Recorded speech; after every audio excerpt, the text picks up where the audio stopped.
It's Saturday, September 11th, a day that will live in infamy. But I don't want to talk about the events that took place on September 11th in 2001. There will be many, many more people talking about that than me. I want to talk about a current event, about not taking responsibility, not understanding that you are a member of society, not understanding what you have to do to help others. In many ways, we are being counter to what happened on September 11th in 2001. One incident, this one story that took place or is taking place right now in Franklin Square, Long Island. Franklin Square is a school that has a mask mandate, as does every other school in the state since Governor Hochul took place and issued the mask mandate. So this mother, she is Jane Doe in the lawsuit, and her daughter, who is 10 years old and suffers from severe asthma and anxiety, is listed as Sarah. Anyhow, this young girl with the severe asthma has a problem wearing a mask all day. So the mother has sued the Franklin Square School District because it's a case of rights. The mother has claimed that she does not consent to her daughter using an experimental device, especially since it's against the medical advice of the child's physician. The child, they claim, has protected 14th Amendment to the right to life. And so the mother's suing to protect her daughter's life under the 14th Amendment, which is secured by due process clause of the United States Constitution. And in many cases, I would have to agree with this suit, but not in this case. Also, they're claiming that the 14th Amendment includes the right to refuse non-consensual administration of any objectionable medical product. So now we have a mask being called an objectionable medical product. Now, I recognize the fact that this young girl with asthma would have a problem wearing a mask all day in school and breathing and having a terrible time in school because she carries around an asthma pump. And because of the mask and the breathing issues, then she has to use the pump more often. That's not a thing. That's not a wonderful thing for a child, especially a child with an asthma disorder and an anxiety problem to boot. And the anxiety problem may be caused by the mother more than by the child. But in any event, she has anxieties. So they sue. Plus, according to the court documents, the child's pediatrician certified that it was unsafe for her to wear a mask all day in school. And I don't doubt that. So he wrote a medical exemption. And that's fine. He's supposed to take care of her.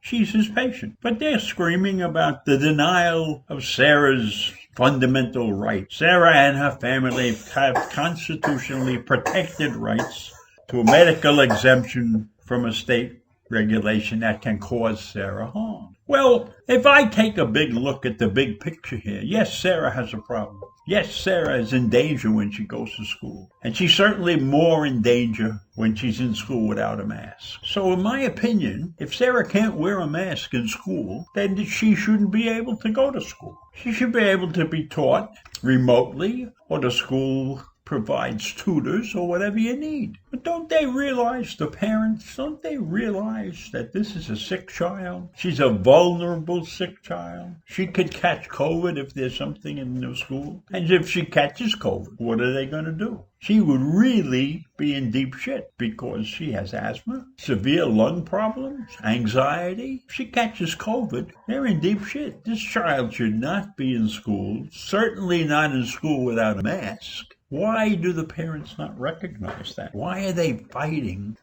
to have their child in school without a mask with severe breathing problems? steps. I mean, she could catch a cold from any of these kids and be in big trouble. So why are they doing this? Because they have rights. That's the problem. They have rights. Now, they do have some rule that says people with medical or developmental problems that can prevent them from wearing a mask may be exempted from mask requirements, as documented by the medical provider. Well, they did all of that, but this child is beyond what I would call a medical condition that you could safely go to school with a mask on it. If you can't go to school with a mask on, then you're putting yourself in danger and all of the school population in danger. Meanwhile, the girl's lawyer said that she will go to school on the first day, and she will wear a mask if she has to. But her mother is very worried about her physical and psychological safety.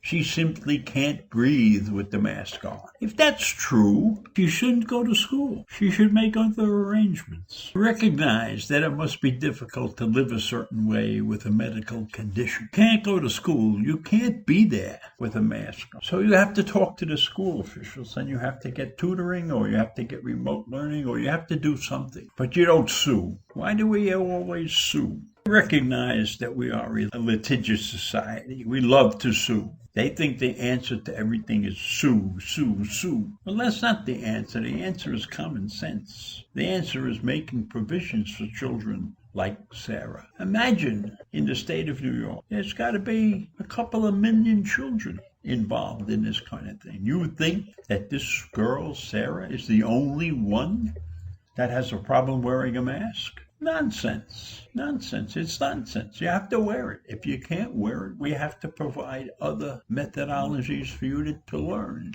But we can't take a chance on the life of many for just a few or just one. They are a danger to themselves, a danger to their family, a danger to everybody else around them, especially that they're not vaccinated and they're ill. They are probably very susceptible to diseases.